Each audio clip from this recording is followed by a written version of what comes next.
I'd like to just ask Mr. Gingras, and I really do appreciate you being here today. Don't you think that they ought to get at least something for that the readers usually ask? I mean, I use it. I'm a regular user of Google. I refer to that function frequently without clicking through. Isn't there a credible claim that they ought to? I mean, you may disagree on the amount, but shouldn't, I mean, that's their bread and butter. That information, those excerpts that are being utilized by the search engine. Actually, I don't agree with that. I think we do, Senator, provide significant value. First of all, when someone executes a search on Google, it's not clear necessarily what exactly they're looking for. Are they looking for news about the topic, or are they looking for other information? And so, yes, they see an array of results, and they might choose one or two, but not all. In a sense, much like I made the comparison with a newsstand. You go to a newsstand, you would look at a number of titles. Maybe you would buy one, maybe you would browse a few and walk away and buy none. But the truth is, we do send an immense amount of traffic, as indicated by Mr. Noble. Most publishers see roughly 30% of their inbound traffic coming from Google. And that has tremendous value. And I also want to clarify. That's depressingly low, given how much of a market share you guys have over No, 30% of their inbound traffic. Right. Well, actually, his objective, and I don't want to speak for Lance, but his objective is to get people to come to his site directly. So that's actually a very healthy But I guess my number. point is, you're providing, your bread and butter, right, is getting a lot of eyeballs. I mean, to have a credible place for people to do search, to find out information about a massive range of different topics. You are turning to the high credibility sources they're represented here by our kind of blue chip news media, and taking advantage of their journalism and their credibility to help the user experience a better information gleaning experience on Google, which helps your brand, which helps your users. I totally understand you may quibble about the amount of money that ought to be used to compensate the newspaper publishers and the journalists for the use of their material. But I am having trouble. I mean, your idea about the newsstand is so different, right? When you go to the newsstand, you're just looking at the wide range of topics that are presented to you by the newspapers. In this case, they're using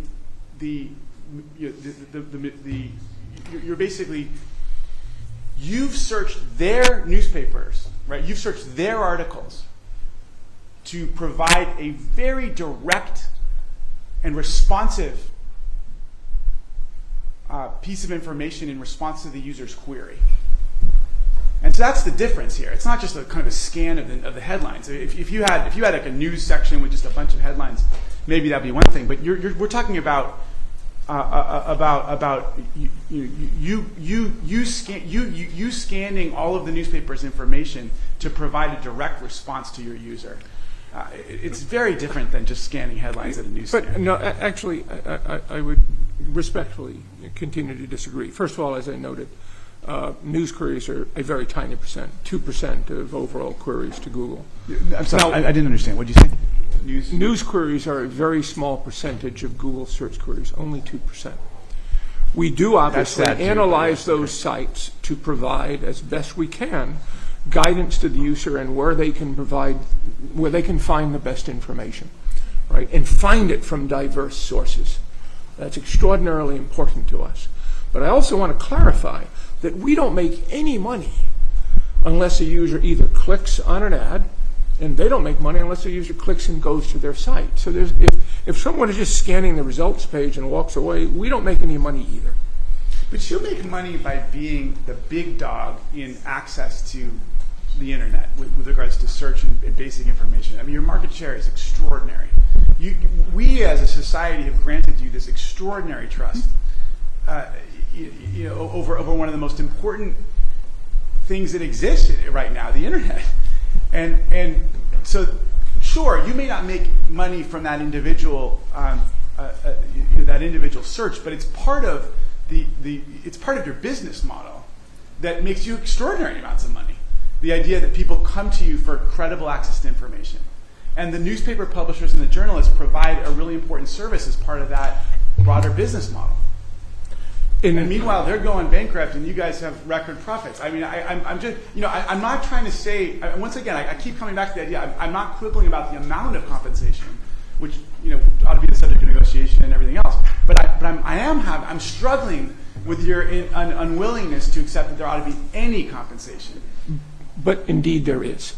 There is in the value of the traffic, and there is certainly from Google in the extensive efforts that we make in the United States and around the world to support these organizations. But I would agree with your point. We all feel that journalism is important to our societies. And by the way, the disruption of the news industry, as I pointed out, is the result of the competitive environment of the internet, not Google.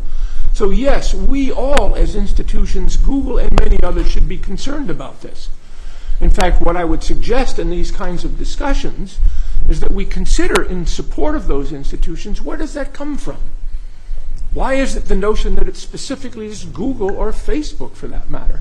Why isn't it a broader class of interested parties, including, for instance, those who now have online marketplaces or anyone else? You're the front door for most people to the internet. That's why, and that's why you're so important and so powerful and so lucrative.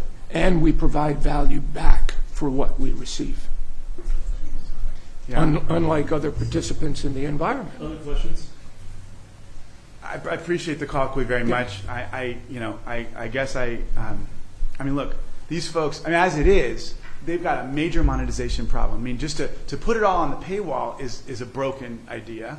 I mean, with so much, they're trying their best, and but all it does ultimately is send the majority of the population to less credible sources, which, quite frankly, the tech industry has continued to, less Google than others, but certainly some of your colleague friends have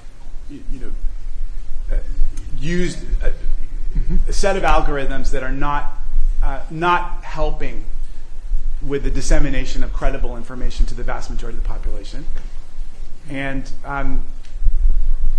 so I guess part of what Assemblymember Wicks is trying to do here is try to find some middle ground to address this broken business model that, for an industry that we know needs saving, combined with the power and the money that's coming into a company like yours. And I guess I would just say, clearly your counterparts in Australia and Canada, under duress, found a way to, create some sort of compensation model.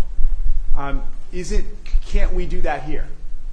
A compensation model that went beyond just the traditional click-through paywall. Well, indeed, it already exists here. As I mentioned earlier, among the many programs we've brought to the United States, this is the Google News Showcase program, which is how we address the situation in Australia. And we're already doing that here. We're already supporting publishers across the United States, and that effort will continue and expand. So do you disagree with the professor's numbers about? Do you disagree with the professor's numbers about? He was juxtaposing the 0.2 billion versus the zero here. If I would love to address that. One of the things I feel, because I've been doing this a long time and around the world, and these discussions about the importance of the future of journalism and fact-based, evidence-based reporting are extraordinarily important, which frankly makes it quite sad when I see some of the kinds of reports and analyses done. First of all, the report that was cited there was not done by Columbia University. It was done by a contracted consultant in Switzerland. It was a professor from Columbia who was a co-author of a draft working paper that included that data. And that data from Switzerland includes a survey instrument for which the results and methodology was never released, and another analysis which was debunked by the Swiss government itself. So I think it's very important, as you indicated, if we're going to have these discussions, we be very careful about the factual basis of the information we're receiving. Right? I think we've tried to be very clear, and we respond to governments around the world and obviously challenging environments to make sure they have the right information to us, and I think that's important we have that same information from others. Can I respond just very quickly? I certainly didn't testify that it came from Columbia University. My exact line said a new study by Columbia University's Institute for Policy Dialogue. That is on the cover page of the study that I'm citing, and it is citing a study by FAIR, F-E-H-R, and the FAIR did a survey looking at why people went to Google search, what they did when they were searching, how much of it was information related, how much of it was search. It was news related. I'd like to just to answer Senator Glacier's question very quickly. We have data. But unfortunately, we have a number of witnesses. I'll let you go. Go ahead and go. Very quickly. I just want to get back to Senator Glazer on the percentage you're asking about. I think we have data, and the answer is the majority of the searches do not result in click-throughs, and we'll get you a survey in the study. That's not my question. Just to be you're clear. asking the That's percentage. Not my question. I'm sorry, I thought you were asking the percentage. Okay. Senator Glazer. My question is not a percentage. My question is, of those that take advantage of it, of those who click to a news source, that's what are those numbers? Because that's the revenue element. We have that. Potential. We have that, and that's not a percentage of those who. I can get you that too, and that's not what's being sought after here. In fact, that's the subject of the antitrust suit brought both by the DOJ and a class of publishers. They're alleging that when they are lucky enough to get that click-through, when the snippets don't steal away the eyeball, when they're lucky enough to get that click-through, it's being taxed at a super competitive rate because Google is a monopolist and Google is employing certain exclusionary tactics that cause the take rate to be too high. But that's not what we're seeking in this proceeding. Got it. Okay. Senator Ashby, you have a question? I have some questions. Go ahead. Okay, I'll be brief, and I really appreciate you being here too. I think that's great and very helpful and very informative for all of us. And like I said, I'm one trying to take in as much information. I don't have the answer. But I am a little bit compelled as I sit up here and think about your newspaper stand analogy. It keeps playing over and over in my head, and I keep thinking about it. And I think, but you're comparing the news groups to the buyers of the paper. And the reality is a person who owned a small bookstore, or I don't really have newsstands anymore, but a small bookstore, let's say, that sold newspapers and some periodicals and things, and the type of information that they would get when they Google, generally enter into some type of agreement with those publications to be able to sell those entities from their shop. Otherwise, they would just be an intermediary. In fact, even the little newspaper boy, like my dad used to be, would get paid to deliver that newspaper. And so I think at the heart of Senator Allen's question was, even if it's a much smaller amount, doesn't the newsstand guy deserve to, you're the newsstand guy, doesn't he have to pay Time Magazine to be able to sell Time Magazine from his stand? He makes the investment on the front end and then gets the profit from selling. So I'm honestly just trying to take it all in, but your own analogy would assume that the newsstand received all of the news for free, and they don't. They have to enter into agreements with the New York Times or the whoever to be able to sell that information. But it's actually the reverse, right? The publisher is actually paying the newsstand. In fact, in France, for instance, it's actually a dictated 23% of the cost of the publication as it's sold. Right? So the newspaper can sell it directly, say for a few dollars, but the newsstand is going to be giving the publisher a notable percentage of that. I think that was the case back in the day when, say, for example, Sacramento Bee might put a vending machine out in front of your business, but now I know that not to be true, but that people do pay. They enter into an agreement to pay to be able to sell the product that they have, and maybe I'm thinking a little broader than newspapers. Yeah, no, but it's standard at any store. You might buy it at a wholesale price, but obviously the seller, in that case the publisher, is literally giving the newsstand a piece of that revenue for the benefit of the newsstand selling that product. Okay. And such, the money is going to the newsstand. Thank you. All right.